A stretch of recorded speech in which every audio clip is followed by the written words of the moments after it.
ما راح تطلبين من امك، اذا طتك راح انا اعطيك. ها هي متأكد والله؟ والله متاكد. ايش قد تطلب؟ والقران اللي تاخذيه من امك اقول لك خذيه. ايش قد امك راح تعطيك؟ اقول عجيل شنو؟ ما اعرف، انت تحتاجين مبلغ تعطيك اقساط ما اعرف ايش. اخسر شنو؟ اقول لها بما انه احنا يعني جايين لبغداد اي راح اقول احتاجيت فلوس. ايش قد؟ تعال تقربوا علي. ايش قد تقولي؟ اي شيء اقول لها هي تعطيها؟ اقول لها 200,000. تمام.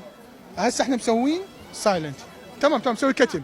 راح تحكي لي وياها هيجي مو قبل تقول لها اريد فلوس. قول لها لقيت خواتي اشترين. الو هلو ماما. الو هلو مام. هلو مام. هلو شلونك؟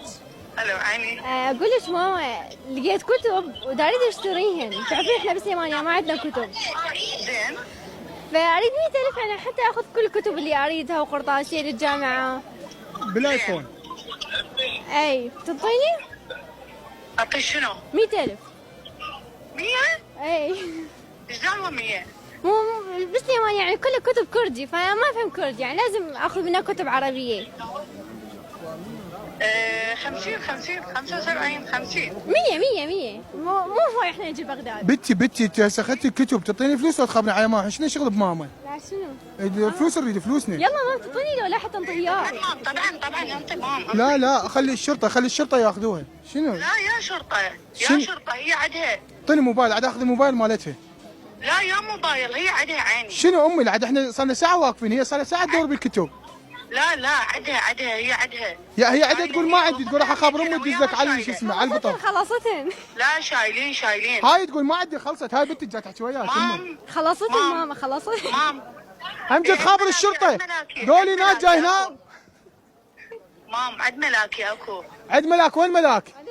حتى ملاك تقول ما عندي. هسه اجيك انا جايتك تجي المسلمانيه للمتنبي يعني منتظرك احنا. وين موجوده؟ جايتك ماما انا جايتك. وين يا الله؟ هناك امجد البرنامج انباع. شلونك امي؟ شلون صحه؟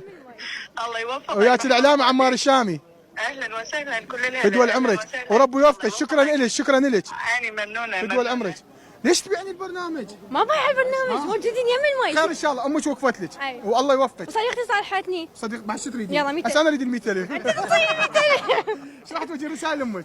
اي والله ما معي، انا كلش فخوره انه عندي ام مثلك ودائما تدعمني وتوصلني اللي اريده وما ترفض لي اي طلب. ربي حب يوفقك. كبير. شكرا لك حبايب الغاليين، بعدنا مستمرين. واعزائي المشاهدين ومتابعي قناتنا العراق الفضائيه، وصلنا لختام حلقتنا هذا اليوم من برنامج